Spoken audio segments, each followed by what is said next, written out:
Cameraman 1. 2, 3, 4, 5, 6, so 8. 9. All right. Jessica Rogero.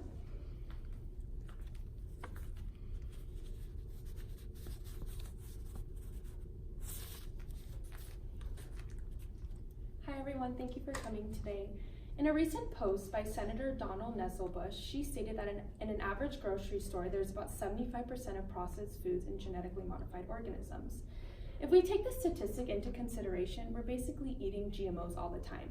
I mean, everyone's diet is different, so you might be eating more processed foods than she might, but just take into consideration that when you are eating processed foods, there are going to be more genetically modified organisms. Now, I know you guys are all thinking GMOs they're cheap, they taste good, there's nothing that's going to happen to you, but that's actually not true.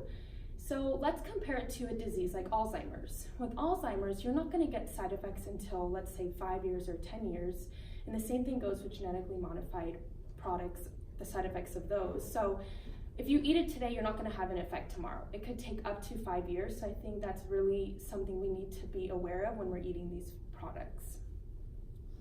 Let me give you guys a little bit of background info on genetically modified organisms. It all started with a guy named Bill Gansel, and he stated that the definite sequence of DNA transfer didn't happen until about 1972.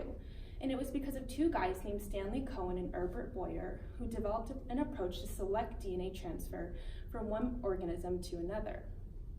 Now, there is some points up from an oppositional standpoint, and they think that genetically modified organisms is the solution to world hunger. And at first I did understand where they're coming from, because yes, GMOs are cheaper, so you can feed more people, but they're not taking into account that these are actually affecting people. So in the long run, you're not really going to be helping people. They also state that GMO crops bring major profit to farmers and food producers.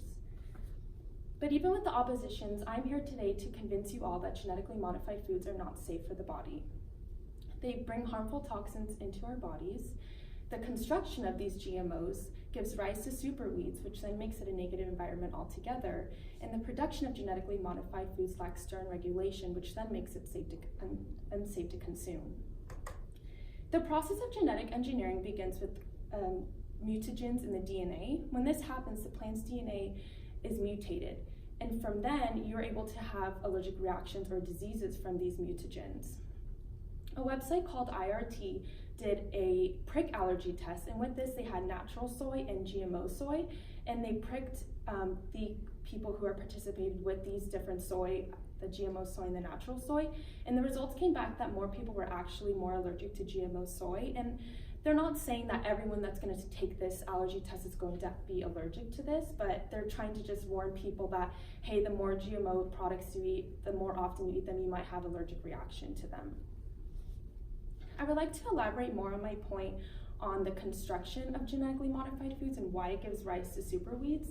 And it all begins with the gene flow. This is the transfer of one gene to another, and this happens in genetically modified organisms. After this, we give rise to superweeds. Another name for these are herbicide-resistant weeds, and these are very toxic. But in order to kill them, farmers have to increase the toxicity level. But once you're doing that, you're creating a lethal environment. Not only that, but you're also going to be creating lethal environment to neighboring organisms. When we have this happen, we are decreasing in biodiversity. When we decrease in biodiversity, you're not going to have a good rise to eco-friendly organisms. An author named Tizotsky stated the main disadvantage of superweeds is the decrease of weed diversity in agricultural landscape, which equals a decrease in diversity of beneficial insects. And basically what they're saying is when we have these superweeds and they give rise to the environment, we're not only creating a negative environment, but we're also giving a negative environment to surrounding organisms. The reason why I think that GMOs lack stern regulation is because there's actually no laws that implement the labeling of these GMOs. And that brings me to a fatal chemical that's in a lot of low-calorie sweeteners, and that's aspartame.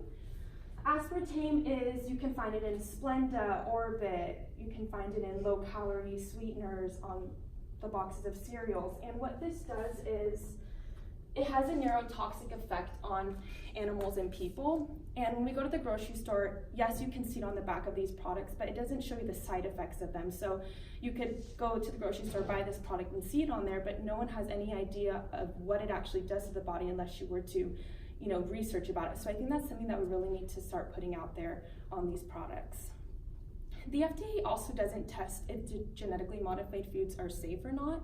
Jason Dietz, who is a policy analyst, states that it is a manufacturer's responsibility to ensure that they are safe.